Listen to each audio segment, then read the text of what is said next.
दगड़ियों, मकर संक्रांति के दौरान बागेश्वर जनपद मेलों से अचगच जाता है। पहले से तो बागेश्वर में जो संगम है सरयू गोमती का, उसमें स्नान के साथ जुड़ा हुआ जो मेला था वो व्यावसायिक भी हो चुका था, राजनीतिक भी हो चुका था, लेकिन सिर्फ बागेश्वर में था।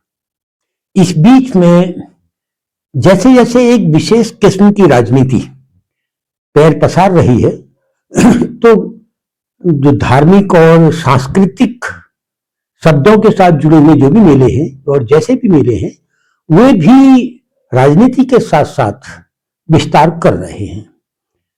कपकोट में उत्तरायणी का मेला 3-4 दिन का मनाया जाना शुरू हो चुका है। सामा में 2-3 दिन का उत्तरायणी का मेला मनाना शुरू कर दिया है लोगों ने, और भी कई जगह। अच्छी बात है। संस्कृति स्थिर नहीं होती है, चलायमान होती है, और समाज में जो परिवर्तन होते हैं वो संस्कृति की बहुत बड़ी पहचान भी होती है। और संस्कृतियां ऐसी धरोहर होती हैं जो चलायमान है और इसमें बदलाव निश्चित होता है, निहित होता है।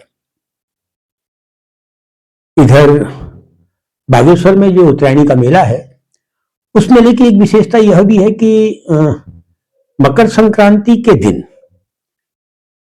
बागेश्वर के मेले में राजनीतिक पंडाल भी लगते हैं। और ये राजनीतिक पंडाल आज से नहीं लगते हैं, बहुत पहले से लगते हैं।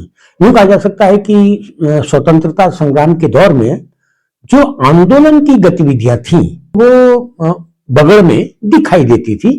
स्वतंत्रता प्राप्ति के बाद बगड़ में राजनीतिक गतिविधियां भी चलने लगी। मकर संक्रांति के दिन बगड़ में 4 पंडाल लगे थे। एक भारतीय जनता पार्टी का पंडाल था, दूसरा कांग्रेस का था, तीसरा उत्तराखंड क्रांति दल का था। इधर सवाल संगठन ने विगत लंबे समय से पंडाल लगाना शुरू किया है, और उनका मानना है सवाल संगठन का कि राजनीतिक दलों के तो अपने अपने मंच होते हैं, अपने अपनी पंडाल होती है, तो लेकिन जो जनपदों में, राज्य में जो आंदोलन चल रहे हैं उन आंदोलनों का भी एक पंडाल होना चाहिए। तो सवाल संगठन लंबे समय से यहाँ एक पंडाल लगाता है जिसमें विभिन्न आंदोलनों के लोग आते हैं और अपनी अपनी बातें रखते हैं। कल के जो पंडाल थे उसमें भारतीय जनता पार्टी के पंडाल में बहुत बड़े वक्ता के रूप में लोग नहीं थे, और पंडाल था, अपनी उपलब्धियां गिना रहे थे, और बहुत अधिक भीड़ भी नहीं थी। कांग्रेस के पंडाल में क्योंकि गोदियाल साहब अध्यक्ष बनने के बाद आ रहे थे, तो कांग्रेस के कार्यकर्ता उनसे मिलने के ही बहाने से ही उनकी संख्या थोड़ी सी बड़ी हुई थी। जितनी पिछली बार थी उससे थोड़ी बड़ी हुई थी। और उसके अलावा उत्तराखंड क्रांति दल के पंडाल में भीड़ थी, उनके अपने लोगों की भीड़ थी, क्योंकि जो लोग बाहर से आए थे वो अपने साथ बहुत से लोगों को लेके आए थे बकायदा। उसके अलावा यहाँ की जो जनपद के लोग हैं वो भी उसमें थे। सवाल संगठन ने जो पंडाल लगाया था, खुला मंच जिसको हम लोग कहते हैं, उसमें भी लोग थे। जहां तक बोलने, समझने और बातचीत करने के हिसाब से अगर हम मंच को टटोलें तो बागी सवाल संगठन का पंडाल, जिसमें संघर्ष वाहिनी का बैनर भी लगा था, उसको ही माना जा रहा है। वो भी इसलिए क्योंकि उसमें बेहतरीन वक्ता जो आंदोलन से जुड़े हुए थे मौजूद थे, जैसे चारू तिवारी, लंबा अनुभव आंदोलन का, इंद्रेश मैकुरी, आंदोलन के लंबे अनुभव, पीसी तिवारी, तमाम और भी बहुत सारे नाम जो सीधे सीधे आंदोलन से जुड़े रहते हैं, उस मंच पर बोले और लोग उनको सुनने के लिए आए भी थे। उत्तराखंड क्रांति दल के पंडाल में हम सबकी नजरें थी कि वहां से कुछ लोग बोलेंगे, वक्ता सामने आएंगे, लेकिन वो निराशा ही हाथ रही। लेकिन उन्होंने मेले के दौरान एक जुलूस निकालकर महत्वपूर्ण और मजबूत उपलब्धि दिखा दी। ये कल की दिन की तस्वीर थी। इस सबके इतर बागेश्वर में कांग्रेस का जो मंच था उसमें मुख्य भाषण, क्योंकि हरीश रावत जी मौजूद थे तो उन्हीं का था। हरीश रावत जी के भाषण से स्पष्ट लग रहा था कि वो एक प्रकार की घोषणाएं कर रहे हैं कि अगर हम जीते तो ये करेंगे। मैं बता दूं कि पिछले 2 चुनाव और बहुत बुरी स्थिति में जो कांग्रेस हारी है, बहुत बुरी स्थिति में, उस चुनाव का नेतृत्व, या यूं कहा जाए कि वो चुनाव हरीश रावत की अगुवाई में ही लड़े गए थे। इन दो चुनावों से पूर्व जितने भी चुनाव, उसमें से कोई भी चुनाव ऐसा नहीं था जो हरीश रावत जी की अगुवाई में लड़ा गया हो। और ये दो चुनाव जो सीधे सीधे हरीश रावत जी की अगुवाई में लड़े गए थे, वो बुरी तरीके से कांग्रेस हारी है। क्यों हारी है, इस पर भले ही कांग्रेस ने या रावत जी ने कभी मंथन नहीं किया, अगर ये मंथन करते तो कुछ सच्चाइयां सामने आती, लेकिन ये कांग्रेस में ये सब काम नहीं होता है। लेकिन जिस तरीके से हरीश रावत जी के दाएं बाएं चेहरे अगर देखें, तो जो लोग थे उनमें अधिकतर लोग वो थे जो चाहते थे कि हाँ, उनको टिकट मिल जाए। तो निश्चित रूप से राजनीतिक दल में जो आदमी सक्रिय रहता है वो कुछ ना कुछ लाभ के लिए रहता है कि विधायक का टिकट मिल जाए, विधानसभा का टिकट मिल जाएगा, जिला पंचायत का टिकट मिल जाएगा, लोकसभा का मिल जाएगा। लंबी एक दूरियां होती हैं, लंबी सोच के लोग होते हैं, उसमें लगे रहते हैं। हरीश रावत जी के बारे में कहा जाता है कि जिसको चाहेंगे कांग्रेस का टिकट दिलवा देंगे। यह गारंटी नहीं कि वो चुनाव जीतेगा, चुनाव जिताने की गारंटी वे नहीं देते, लेकिन टिकट मिल ही जाता। और यही एक कारण है कि जो भी टिकट चाहता है, कैसा भी टिकट, पद का टिकट, तो वो रावत जी के चारों ओर मंडराता है। तो रावत जी एक तो अपने कार्यकाल के बारे में बहुत कुछ बताते रहे भाषण में, और बताते तो रहे, लेकिन वो यह नहीं बता पाए कि जो मैं बता रहा हूं उसके बाद भी वो हारे क्यों। विकास उपलब्धियां हो सकती हैं, लेकिन सिर्फ अगर विकास के नाम पर ही वोट पड़ता होता तो निश्चित रूप से एनडी तिवारी की सरकार दोबारा से आती। और वो क्यों हारी, शायद हमसे बेहतर हरीश रावत जी इस बात को बता सकते हैं। 14 तारीख को बागेश्वर और फिर 15 तारीख को कपकोट में राजनीतिक गहमागहमी थी। कांग्रेस के लोग भी कपकोट पहुंचे हुए थे, भारतीय जनता पार्टी के लोग भी कपकोट पहुंचे हुए थे, क्योंकि भारतीय जनता पार्टी सत्ताधारी पार्टी है, इसलिए वहां जगमग ठीक ठाक जैसी थी। और कांग्रेस क्योंकि विपक्ष में है और लंबे समय से चुनाव हार रही है और संगठनात्मक रूप से भी स्थिति बहुत बेहतर वो नहीं बना पाए, लेकिन उसके बाद भी हरीश रावत जी के साथ लोग थे। ढोल नगाड़े की व्यवस्था लोग कर ही लेते हैं, आगे पीछे चलने वाले लोग होते ही हैं। और दो चेहरे, ललित पासवान जी, हरीश सेठानी, और ये दोनों के दोनों आज की तारीख में कपकोट में विधानसभा चुनाव के प्रबल दावेदार के रूप में कांग्रेस की ओर से अपना अपना प्रयास कर रहे हैं, और तीसरे चेहरे को आगे भी नहीं आने दे रहे हैं। यह भी एक आरोप इन दोनों चेहरों पर लग रहे हैं। और जैसे कि पूर्व में रावत जी मंच से ललित पासवान की तारीफ कर गए थे और कहा था कि यही प्रत्याशी होंगे, लेकिन इस बार रावत जी ने वो हिम्मत नहीं दिखाई। हो सकता है कि वो समझ गए हों कि 2 बार चुनाव हारने के बाद तीसरी बार जुआ खेला जाए ना खेला जाए, दांव चला जाए ना चला जाए, इसलिए उन्होंने अपने आप को अभी चुप ही रखा था। इधर भारतीय जनता पार्टी के मंच में थोड़ा सा माहौल मजाकिया था। मजाक किया गया था कि कोई वयोवृद्ध नेता रावत जी की तरह ही भगत सिंह कोश्यारी जी मंच पर थे, उनके बगल में क्षेत्र के विधायक खड़े थे। क्षेत्र के विधायक को लेकर भगत सिंह कोश्यारी बहुत संजीदा नजर आ रहे थे, और बरबरी भाषा में कहें तो वो विकास की बात कम कर रहे थे।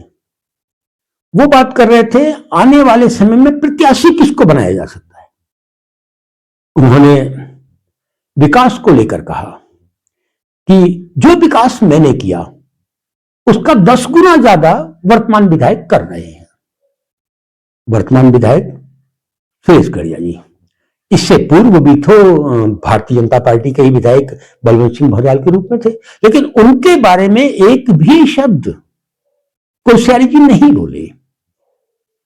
उन्होंने कहा कि जो विकास मैंने किया उसका 10 गुना वर्तमान विधायक कर रहे हैं। वहां शायद किसी ने नहीं पूछा कि साहब आपने विकास किया क्या, उसकी एक सूची तो गिना दो, सूची तो दिखा दो। सब जानते हैं कि भगत सिंह कोश्यारी जी विधायक रहे, सम्मानित विधायक रहे, पूर्व मुख्यमंत्री भी रहे, लेकिन कपकोट में विकास के नाम पर उनके साथ कोई भी उपलब्धि जुड़ी हुई नहीं है। एक ऐसी सड़क भी उनके नाम से जुड़ी हुई नहीं है जिसको उपलब्धि कहा जा सके उनके कार्यकाल में। दूसरा, शिक्षा के क्षेत्र में चिकित्सा के क्षेत्र में, पलायन रोकने के क्षेत्र में या रोजगार के क्षेत्र में, स्वरोजगार के क्षेत्र में ऐसी एक भी उपलब्धि शायद भगत सिंह कोश्यारी जी से कभी विमर्श किया जाए पत्रकार की हैसियत से तो वो नहीं बता पाएंगे। अब अगर उनके दौर में एनडी तिवारी जब मुख्यमंत्री थे और विकास के लिए पैसे की कोई कमी नहीं थी उत्तराखंड के अंदर, जो जा रहा था, जैसी एप्लीकेशन दे रहा था वैसा विकास अपने साथ ले आ रहा था। उस स्थिति में यदि भगत सिंह कोश्यारी जी चाहते तो नारायण दत्त तिवारी जी से वो सारा बजट ला सकते थे जितना वो चाहते, लेकिन वो कभी लाए नहीं। और जो मिल रहा था उस पर भी उन्होंने कभी बहुत ज्यादा ध्यान नहीं दिया। कहा जा सकता है कि भगत सिंह कोश्यारी जी के समय में कपकोट में विकास शून्य के आसपास घूमता रहा।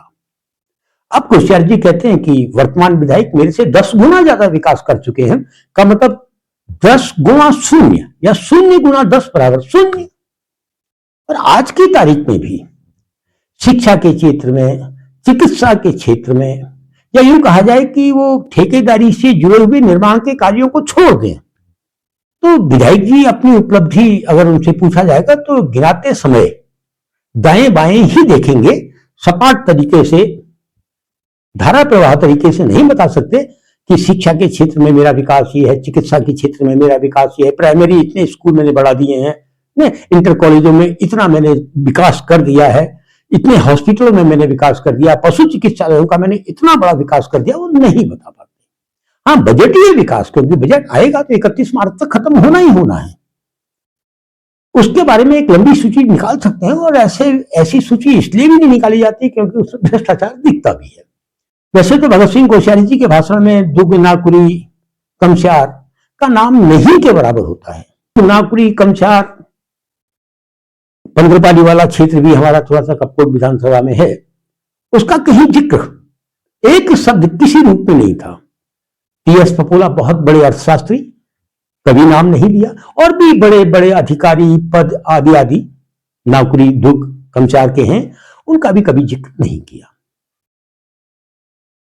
खैर दिगड़ियों, कल सुरेश जी की तारीफ करते करते, धारा प्रवाह बोलते बोलते वे उन आरोपों पर भी थोड़ा बहुत प्रकाश डाल गए जिनको हम चरित्र हनन के साथ जोड़ते हैं। लांछन की लांछन, वो कह गए कि सामाजिक कार्यकर्ताओं पर, राजनीतिक कार्यकर्ताओं पर लांछन शब्द के साथ वो बोल गए।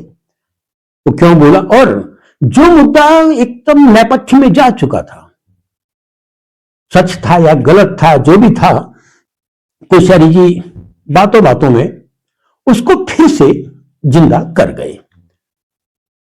लेकिन जिस तरीके से कल भूपेश के साथ व्यवहार हुआ मंच में कि बैच लगा दिया गया, अभी भूपेश के पास एक विभाग है और विभाग भी महत्वपूर्ण विभाग है, मुख्यमंत्री के काफी नजदीकी भूपेश माने जाते हैं।